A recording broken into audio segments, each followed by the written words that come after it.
दरअसल हुआ ये था कि 4 जनवरी 2024 को हमारे प्रधानमंत्री नरेंद्र मोदी लक्षद्वीप के दौरे पर थे और वहां से उन्होंने अपने एक्स हैंडल पे कुछ पोस्ट शेयर की जिसमें वो लक्षद्वीप के कोस्ट पर घूमते हुए दिखाई दे रहे हैं। वहां पर लाइफ जैकेट पहन के उन्होंने समुद्र की गहराइयों में डुबकी लगाई। ये सारे फोटोज उन्होंने पोस्ट किए और जिस पोस्ट पे मालदीव के 3 मिनिस्टरों द्वारा भद्दे कमेंट्स किए गए जो उस टाइम पे मालदीव सरकार में सिटिंग मिनिस्टर थे। मोहम्मद मोइजू की सरकार में बैठे हुए इन तीनों मिनिस्टर ने हमारे प्रधानमंत्री को इजराइल का पपेट बता दिया। हमारे होटल्स को, हमारी संस्कृति को, हमारी संस्कृति की संप्रभुता को, हमारे देश की संप्रभुता को उन्होंने गाली दी। प्रधानमंत्री नरेंद्र मोदी के पोस्ट पे उनके एक सिटिंग मिनिस्टर मरियम ने लिखा है कि क्या जोकर है, एक इजराइल का पपेट लाइफ जैकेट पहन के समुद्र में डाइव कर रहा है। वहीं उनके दूसरे मंत्री जाहिद रमीज लिखते हैं कि वो टूरिज्म को तो प्रमोट कर लेंगे लेकिन वो हमारी जैसी सुविधाएं कहां से दे पाएंगे होटल में उनके, जहां पर पूरे दिन बदबू रहती है, गंदगी फैली रहती है और हमारे यहाँ की होटलें जो साफ है, इनकी जो सर्विसेज है वो बहुत अच्छी हैं, वो कैसे प्रोवाइड कराएंगे।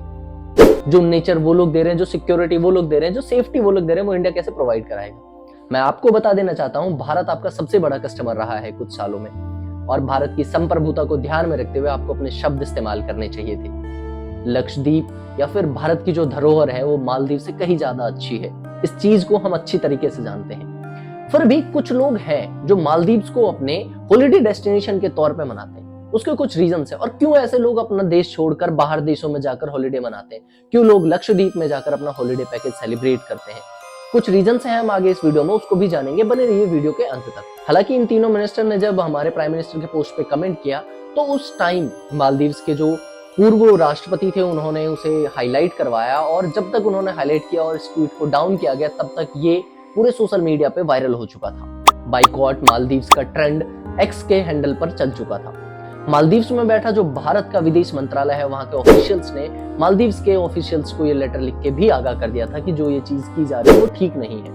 लेकिन यहाँ पर ये समझने वाली बात है कि पिछले कुछ सालों में मालदीव्स का जो सबसे बड़ा टूरिज्म इंडस्ट्री का कस्टमर रहा है वो भारत रहा है। कोविड-19 पैंडेमिक जब आया था उस समय भी मालदीव्स कुछ ऐसे चुनिंदा कंट्रीज में शामिल था जो इंटरनेशनल कस्टमर्स को अपने यहाँ वेलकम कर रहा था और उस टाइम भारत से करीब करीब 2 लाख टूरिस्ट मालदीव विजिट करने के लिए गए थे, वहां अपना हॉलिडे मनाने के लिए गए थे। मालदीव्स को मेरे हिसाब से ये भूलना नहीं चाहिए कि वो हमसे ही कमाता है। वहीं पर एक और चीज आती है कि जब इन लोगों ने ये ट्वीट्स किए और हमारे देश की संप्रभुता को इन्होंने गाली दी, हमारे देश के प्राइम मिनिस्टर को गाली दी, तो हमारे देश के सेलिब्रिटीज जैसे कि अक्षय कुमार, सलमान खान और भी बड़े अभिनेताओं ने बाइकॉट मालदीव्स का ट्रेंड शुरू कर दिया। उन्होंने कमेंट लिखा कि हमें अपने देश को एक्सप्लोर करना चाहिए, हमें अपने देश के कोस्ट को प्रमोट करना चाहिए, यहाँ के टूरिज्म इंडस्ट्री को प्रमोट करना चाहिए। मालदीव्स जैसे देश जो हमारे देश की संप्रभुता को गाली दे रहे हैं उनको बाइकॉट करना बहुत ज्यादा जरूरी है। ये बहुत अच्छी बात है। लेकिन वहीं पर एक ऐसी प्राइवेट कंपनी जिसने एक कदम आगे बढ़कर अपना डिसीजन सुनाया और भारत के लिए अपनी देशभक्ति दिखाई, वो था ईज माई ट्रिप के सीईओ। उन्होंने तुरंत मालदीव्स की आने वाली सारी फ्लाइटें कैंसिल कर दी। उन्होंने मालदीव्स के आने वाली सारे प्लान्स कैंसिल कर दिए, सारे फ्लाइट्स कैंसिल करवा दिए। उन्होंने ये ऑफिशियल बयान जारी किया कि वो मालदीव्स के सारे प्लान्स इसलिए कैंसिल करते हैं क्योंकि मालदीव्स जैसा छोटा सा देश जिसके हम सबसे बड़े कस्टमर रहे हैं वो हमारी संप्रभुता को गाली दे। कुछ ऐसे रीजंस जिसकी वजह से इंडियन लोग मालदीव्स को अपने सेलिब्रेशन डेस्टिनेशन के रूप में चूज करते हैं, उसके बारे में डिस्कस करेंगे वीडियो के लास्ट में। लेकिन उससे पहले ये जानते हैं कि जब प्रधानमंत्री नरेंद्र मोदी लक्षद्वीप गए और वहां पर अपने किए गए उन्होंने एक्टिविटीज को एक्स के हैंडल पे पोस्ट किया तो उससे मालदीव्स को क्या लगा, उनके मंत्रियों ने क्या सोच कर ये कमेंट किया। यहाँ पर 2-3 एस्पेक्ट्स आ सकते हैं। लाइक एक तो ऐसा हो सकता है कि उनको लगा हो कि प्रधानमंत्री नरेंद्र मोदी उनके फॉरेन पॉलिसीज से नाराज हो और वो अपने टूरिज्म इंडस्ट्री को बूस्ट कर रहे हो। और जो दूसरा सबसे बड़ा डर उनके मन में बैठा कि जब प्रधानमंत्री नरेंद्र मोदी स्वयं लक्षद्वीप को प्रमोट कर रहे हैं तो ऐसा हो सकता है कि अब मालदीव्स की मार्केट पर इफेक्ट पड़े, जिससे वो बुरा गए हो और उन्होंने ये कमेंट कर दिया। लेकिन ये कमेंट करते टाइम मालदीव्स के मोइजू सरकार के मंत्री ये भूल गए कि चाइना ने जिस को डेप्ट दिया है, जिसको उसने सपोर्ट किया है, जिस लैंड के कॉन्ट्रैक्ट के बेस पे उसने किसी कंट्री को सपोर्ट किया है, वो कंट्री आज फाइनेंशियली बर्बाद हो चुकी है। इवन चाइना उनको पूरी तरह से मैनिपुलेट कर रहा है, वो ये चीज को भूल गए। दरअसल मालदीव्स और इंडिया के बीच जो ये कॉन्फ्लिक्ट है ये आज का नहीं, ये बहुत पुराना है और उसी समय से उनसे हमारा दोस्ती का रिश्ता भी चलता हुआ है। दरअसल 1965 में जब ब्रिटिशर्स ने मालदीव्स को पूरी तरह पॉलिटिकली आजाद कर दिया था, जब उनको इंडिपेंडेंट कर दिया था, उस समय वहां के जो प्रेसिडेंट थे इब्राहिम नासिर, उन्होंने खुद को वहां का किंग घोषित कर दिया और अगले 3 साल के बाद 1968 में पार्लियामेंट में वोटिंग करके मालदीव्स को रिपब्लिक कंट्री घोषित कर दिया जाता है। लेकिन उससे भी पहले 1966 में इंडिया सबसे पहला ऐसा देश था जिसने मालदीव्स के इंडिपेंडेंट को कंसीडर किया था। इंडिया के बाद बाकी कंट्रीज ने उसको इंडिपेंडेंट कंसीडर करना शुरू कर दिया और तब से ही इंडिया और मालदीव्स डिप्लोमेटिक रिलेशंस शेयर करते हैं। उसके बाद इंडिया ने कई मौकों पर मालदीव्स को सपोर्ट किया है, जैसे कि वो मिलिट्री सपोर्ट हो या फिर कोस्ट गार्ड सिक्योरिटी सपोर्ट हो या फिर मेडिकल सपोर्ट हो, एजुकेशनल सपोर्ट हो, कोविड-19 के टाइम पे सपोर्ट वाली बात हो, वाटर क्राइसिस के टाइम पे सपोर्ट वाली बात, ये सब कुछ हमने मालदीव्स को दिया है। फिर भी वो ये भूल गए, एहसान फरामोशी उन्होंने दिखाई दी।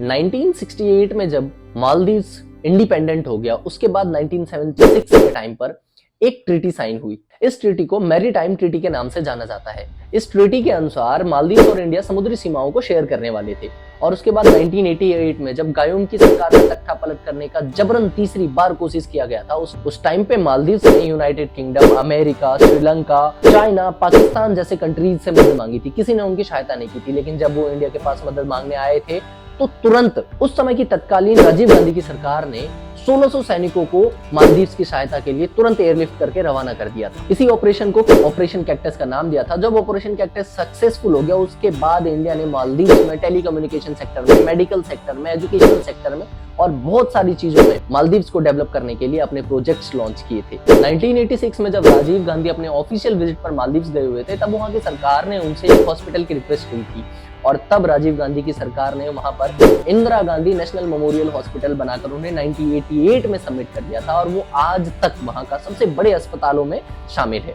उसके बाद सन 2006 में इंडियन नेवी ने मालदीव कोस्ट गार्ड को उनकी सुरक्षा के लिए 40 मीटर का एक लड़ाकू शिप गिफ्ट किया था। 2009 में इंडियन सरकार ने मालदीव्स को 2 हेलीकॉप्टर्स गिफ्ट किए थे, जिसकी मदद से वो अपनी सर्वेलेंस को बढ़ा सकते थे और उन्होंने उसे बढ़ाया भी और जितने भी थ्रेट्स उन्हें पता लगते थे उनके अगेंस्ट उनका एक्शन क्विकली लिया जा सके, इसके लिए 2 हेलीकॉप्टर्स इंडियन सरकार ने मालदीव सरकार को गिफ्ट किया था। इसके बाद दिसंबर 2014 में जब मालदीव्स के मेन सिटी मेल में वाटर क्राइसिस हो गया था, तब इंडियन नेवी की मदद से हमारी तत्कालीन सरकार ने इन्हें ड्रिंकिंग वाटर प्रोवाइड कराया था। उस टाइम पे भी हम उन्हें मदद देने वाले सबसे पहली कंट्रियों में शुमार थे, लेकिन इन्हें इस चीज की कदर ही नहीं है। इंडिया फर्स्ट की नीति अपनाने वाली जितनी भी सरकारें आई, वो तो बेशक इंडिया के साथ काम करती रही, लेकिन जब भी इसके अगेंस्ट वाली सरकार आई, उसने चाइना को अपना सबसे अच्छा दोस्त बताया, उसने टर्की को अपना सबसे अच्छा दोस्त बताया। इन लोगों ने चाइना से इतना लोन ले लिया था कि चाइना अब इनको मैनिपुलेट करने लग गया था।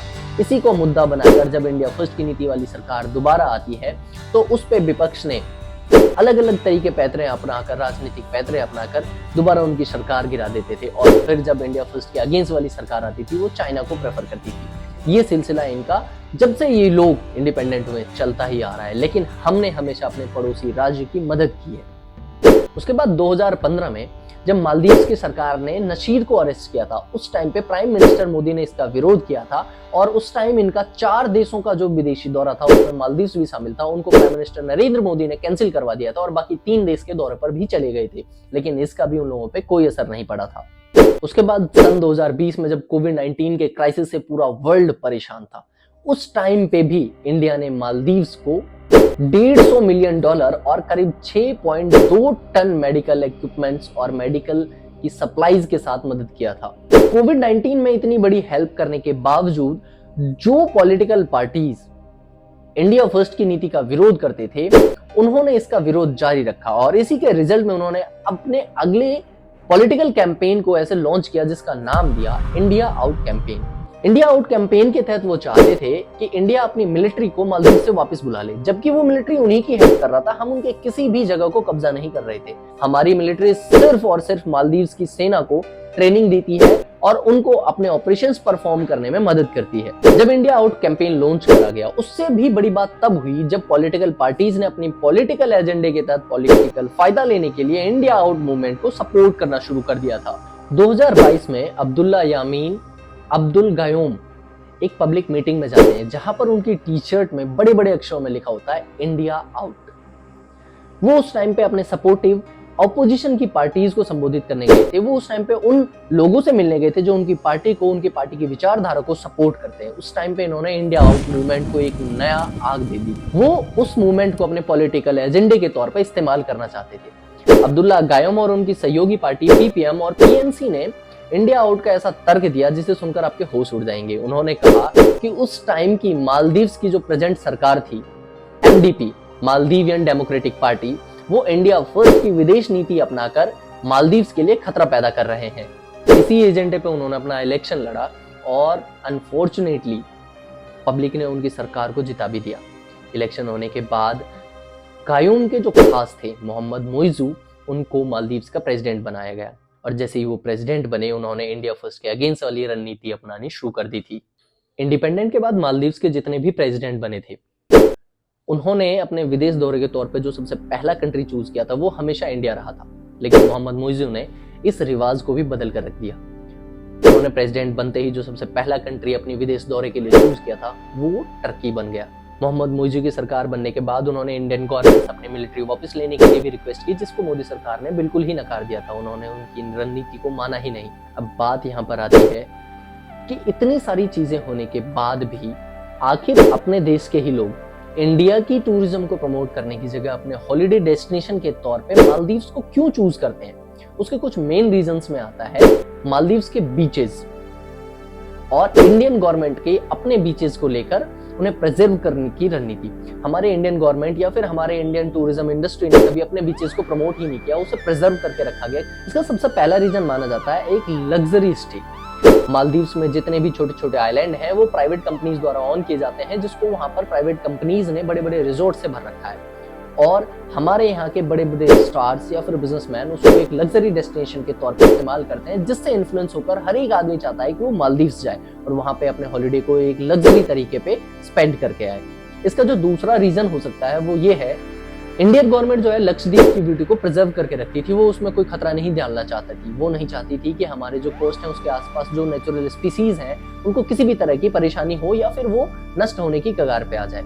उसका जो तीसरा रीजन है वो हम ऐसे समझ सकते हैं कि जो प्राइवेसी का लेवल वो लोग अपने टूरिस्ट को प्रोवाइड कराते हैं, शायद हमारे यहाँ वो चीज नहीं हो पाती, और अगर हो भी पाती है तो वो टॉप के ऐसे कुछ होटल्स हैं जो प्रोवाइड कराते हैं, और उन टॉप के होटल्स को अफोर्ड करना टॉप के 1% रिचेस्ट लोगों के लिए ही पॉसिबल है। हर लोग उसे अफोर्ड नहीं कर पाते हैं और इसीलिए हमारे इंडिया के लोग मालदीव्स को अपने हॉलिडे डेस्टिनेशन के तौर पे चूज कर लेते हैं। वैसे एक पब्लिक रीजन भी मैं आपको दे सकता हूँ, शायद आप लोग कनेक्ट करें या फिर ये मेरा ओपिनियन हो सकता है। आपने कहीं भी देखा होगा जो भीड़ भाड़ इलाके होते हैं वहां पे जो भी फॉरेनर आता है या फिर वो पब्लिक एरिया में घूम रहा होता है तो वो अपना प्राइवेट स्पेस लेकर अपने आप को एंजॉय कर रहा होता है, लेकिन हमारे यहाँ की भीड़ में कुछ लोग ऐसे होते हैं कि वो उनको ऐसे घूर रहे होते हैं जैसे उन्होंने कोई एलियन देख लिया हो। ये एक ऐसा कृत्य है जिसे शायद हमारी पब्लिक को समझना जरूरी है कि किसी का अपना इंटीमेट स्पेस होता है, किसी का अपना प्राइवेट स्पेस होता है, किसी की अपनी प्राइवेसी होती है। उसको ऐसे घूर कर हमें उन्हें अनकंफर्टेबल नहीं करना चाहिए। शायद ये भी रीजन हो सकता है क्योंकि इंडिया के लोग मालदीव्स को अपना डेस्टिनेशन के तौर पे चूज करते हैं या फिर किसी और कंट्री के लोग इंडिया के इन बीचेस को अपने हॉलिडे डेस्टिनेशन के लिए चूज ना करते हों। चौथा और एक मेजर रीजन भी आता है कनेक्टिविटी का। इंडियन गवर्नमेंट ने जैसे टूरिज्म इंडस्ट्री पे फोकस शायद इतना नहीं किया था पहले तक, इसी वजह से लक्षद्वीप और इंडिया की कनेक्टिविटी इतनी ज्यादा नहीं है। वहां पे इमरजेंसीज कांटेक्ट बहुत कम हो जाते हैं। वहां पे इमरजेंसी के टाइम पे जो हमारा कनेक्शन है वो शायद टूट जाता है, लेकिन मालदीव्स का जो कनेक्टिविटी है वो बहुत ही अच्छा है। बहुत सारी फ्लाइट्स या फिर बहुत सारी इमरजेंसी सिचुएशन को हैंडल करने के लिए इंडियन और मालदीव्स गवर्नमेंट साथ में काम करती है। शायद उस सिक्योरिटी की पर्पज से भी लोग मालदीव्स को लक्षद्वीप से ज्यादा प्रेफर करते हैं। बेसिकली हर एक कंट्री में ऐसे कुछ लोग होते हैं या फिर ऐसी कुछ पॉलिटिकल पार्टीज होती हैं या फिर कोई भी ऐसा बंदा होता है या लीडर होता है जो अपने पर्सनल फायदे के लिए पब्लिक के सेंटिमेंट को यूज करता है। लेकिन दुख वाली बात तो ये है, मुझे बुरा उन लोगों के लिए लगता है जो इन लोगों से इन्फ्लुएंस भी हो जाते हैं और इन लोगों की बातों को बिना सोचे समझे मानकर अपना ही नुकसान करवा बैठते हैं। ये जो कुछ लोग होते हैं हर एक कंडीशन में ये अपने फायदे के बारे में ही सोचते हैं। जरूरी है कि पब्लिक इनके बताई हुई चीजों को क्रॉस चेक करे, उस पर विचार विमर्श करे, उसके बाद इनकी चीजों को ब्लाइंडली फॉलो करे। इवन ब्लाइंडली फॉलो तो करना ही नहीं चाहिए, विचार विमर्श के बाद जो उनको सही लगता है उसे करना चाहिए। आखिर ये उनकी जिंदगी, उनके देश के संप्रभुता की भी बात होती है। लेकिन फिर भी मैं अपनी देश की संप्रभुता और इसकी अखंडता के लिए किसी भी देश को कुछ भी बोलने की इजाजत नहीं दे सकता हूँ। कोई भी देश चाहे वो बड़ा हो या छोटा हो, वो हमारी संप्रभुता को गाली नहीं दे सकता, वो हमारी अखंडता को गाली नहीं दे सकता, वो हमारे इस अखंड भारत के प्रधानमंत्री को गाली नहीं दे सकता है। ये हमारे प्राइड की और ये हमारे भावनाओं को ठेस पहुंचाने वाली बात है। रही बात मोहम्मद मोइजू के उस बयान पे जिसमें उन्होंने कहा कि हम छोटे से देश जरूर हैं लेकिन कोई भी हमें ऐसे धमका नहीं सकता। सर, हमने आपको भी धमकाया ही कहाँ है। अगर हम चाहते तो इसका रिएक्ट भी कर सकते थे और इसका रिएक्ट हमारी पब्लिक ने कर भी दिया। लेकिन मेरे मन में एक और क्वेश्चन है। मैं अभी डेटा जब पढ़ रहा था तो मुझे पता चला कि इस कॉन्फ्लिक्ट के रेज होने के बाद भी 600 से लेकर 1000 के बीच में इंडियन टूरिस्ट मालदीव्स को चले गए। क्या उन्हें इस कॉन्फ्लिक्ट के बारे में पता नहीं था? क्या फिर उन्हें ये नहीं पता था कि मालदीव्स के उन मंत्रियों ने हमारे देश के लिए क्या बोला है? हमारे देश को उन्होंने कचरे का ढेर बता दिया है। जो भी लोग मालदीव्स के इस दौरे पे गए उन्हें दोबारा सोचना चाहिए, या फिर उन्हें अपनी मानसिकता को सुधारने की जरूरत है। धन्यवाद दोस्तों, मिलते हैं अगली वीडियो में। तब तक के लिए चैनल के सब्सक्राइब बटन को दबाकर हमसे जुड़ जाएं। और अगर कोई भी कमेंट आपको ऐसा लगता है मैंने गलत बोला है या आपके मन में कोई और अलग विचार है तो कमेंट में जरूर लिखें।